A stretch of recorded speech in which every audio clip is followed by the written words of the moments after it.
राम, वंदे मातरम, हर हर महादेव। उम्मीद करता हूँ सभी लोग स्वस्थ होंगे, बेहतर होंगे और धन्वंतरी देव की कृपा, प्रकृति की कृपा सब पे बनी होगी और सभी लोग प्रकृति के साथ जुड़े होंगे।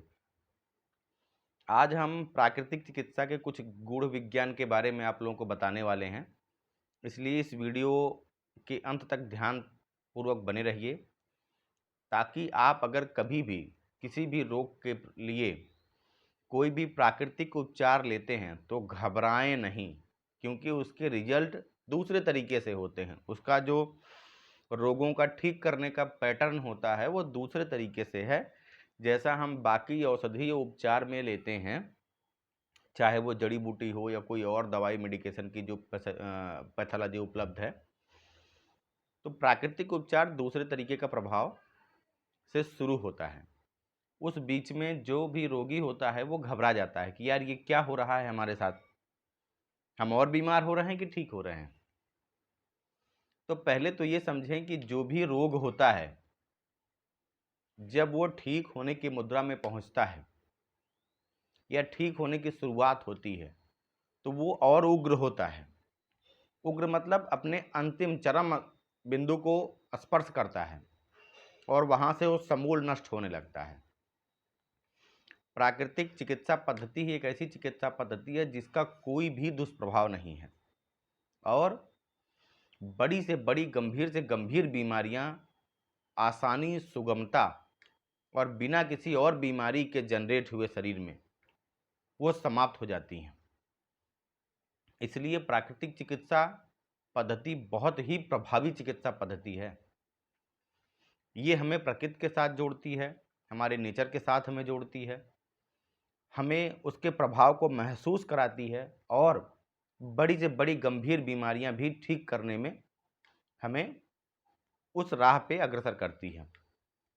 और थोड़े समय के उपयोग के बाद हम खुद महसूस करते हैं कि हमारी बीमारी शरीर से जाने लगी है, हमारा शरीर फिर से चैतन्य रहने लगा है। जो समस्याएं उस बीमारी के कारण हमारे अंदर घटित हो रही थी, वो समस्याएं स्वयं खुद ब खुद समाप्त होती हुई नजर आने लगती हैं। प्राकृतिक चिकित्सा में होता क्या है कि जैसे आपको बीमारी है, इसमें कुछ बातें बहुत गूढ़ हैं, उसको जानना आवश्यक है। जैसे इसमें 7 के अंकों का बहुत विशेष महत्व है। जैसे देखिए कि हम जिस धरा पे रह रहे हैं, विष्णु पत्नी नमस्तुभ्यम, ये धरती मैया 7 द्वीपों पे द्वीप हैं, क्योंकि 70% भाग जल से ही ढका हुआ है, जल से ही भरा हुआ है और इसमें जो स्थान उभरे हुए हैं उनको द्वीप बोलते हैं। जैसे सप्त द्वीपों वसुंधरा बोली जाती हैं, जहाँ 7 द्वीप हैं, जगह जगह जगह जगह जो बड़े भूभाग हैं वो निकले हुए हैं, जो समुद्र के जल स्तर से ऊपर हैं। तो हम लोग जहाँ पे रह रहे हैं, ये भारत भूमि, ये जम्बू द्वीप कही जाती है। जम्बू द्वीप पे हम लोग हैं। ये जो हमारा अपना एशिया का ये जो भाग है आसपास का, ये जो है जम्बू द्वीप है। तो 7 द्वीपों की वसुंधरा, सप्ताह में 7 दिन, और हमारे जीवन में भी 7 दिन का बहुत महत्व है। जैसे हम 7-7 वर्ष हमारे जीवन के व्यतीत होते हैं तो हमारे जीवन की कलाएं बदल जाती हैं। 7 वर्ष की अवस्था तक बच्चों को माना जाता है कि इनके अंदर कोई भी समझ बूझ, इस तरह की चेतना, इस तरह का बहुत जो है विस्तार नहीं होता। 7 से 14 वर्ष अलग अवस्था हो जाती है, 14 से 21 वर्ष की अलग अवस्था हो जाती है, जवानी का समय शुरू हो जाता है।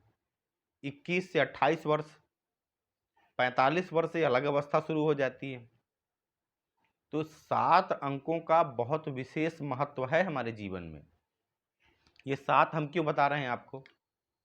7 इसलिए बता रहे हैं कि जब आपको कोई बीमारी है, जैसे आपको बुखार भी आया, आपको दस्त भी आया, आपको उल्टी भी आया या और कोई समस्या आई, तो जब एक बीमारी ठीक होगी ना, तो वो इसी अनुपात में ठीक होगी, इसी रेशियो में आगे बढ़ेगी कि पहले 7 दिन वो बहुत बढ़ेगी, अगले 7 दिन सामान्य हो जाएगी, उसके अगले 7 दिन डाउन हो जाएगी। इसी श्रृंखला में ही प्रक्रिया बढ़ेगी, वो चाहे 7 घंटों की हो, 7 पल का हो, 7 प्रहर का हो।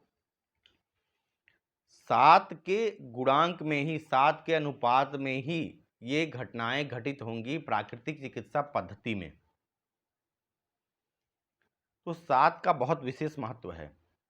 7 दिन सामान्य। अब अक्सर आप 2 रोग है तो पहले एक रोग ठीक होगा इसी 7 के क्रमांक में, फिर अगला जो रोग शुरू होगा उसका उपद्रव, उसके ठीक होने के बाद दूसरे रोग का उपद्रव होगा, वो भी इसी 7 के गुणांक में रहेगा, अनुपात में, फिर इसी से ठीक हो जाएगा वो।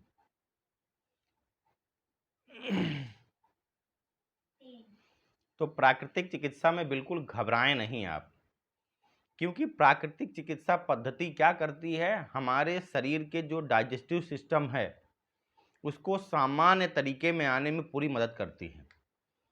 तो उससे क्या है कि जो विजातीय तत्व हमारे शरीर के अंदर जमा हैं, वो चाहे भी किसी भी क्रियाओं के दौरान वो आसानी से हमारे मल मूत्र के द्वारा, हमारे शरीर में पसीनों के द्वारा, हमारे शरीर में श्वासोश्वास की क्रिया के द्वारा वो सब शरीर से बाहर रिलीज होने लगते हैं और शरीर पूरी तरीके से निरोगी हो जाता है।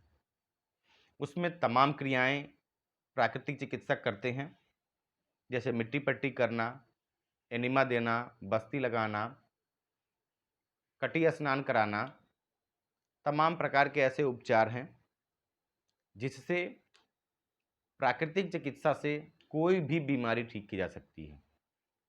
तो प्राकृतिक चिकित्सा थोड़ा वक्त तो लगता है, लेकिन आप संपूर्ण रूप से निरोगी हो जाते हैं। आप देखिए, कभी आंधी आती, कभी मौसम बहुत गर्म हो जाता है ना, तो उसके साथ साथ क्या होता है, उसका उपाय भी आता है। बारिश आती है, आंधी आती है, फिर मौसम को सामान्य कर देती। इसी प्रकार से प्राकृतिक चिकित्सा है मित्रों। प्राकृतिक चिकित्सा में आए, इससे आप संपूर्ण रूप से निरोगी हो जाएंगे और आने वाले भविष्य में आप इतना सुदृढ़ और मजबूत हो जाएंगे कि आप फिर से बीमारियों की चपेट में नहीं आएंगे, अगर आपकी लाइफ स्टाइल सुधरी रही तो प्राकृतिक चिकित्सा का गुणगान करिए, इसके महत्व को जानिए, लोगों को बताइए और अपने जीवन में इसको शामिल करिए, धारण करिए।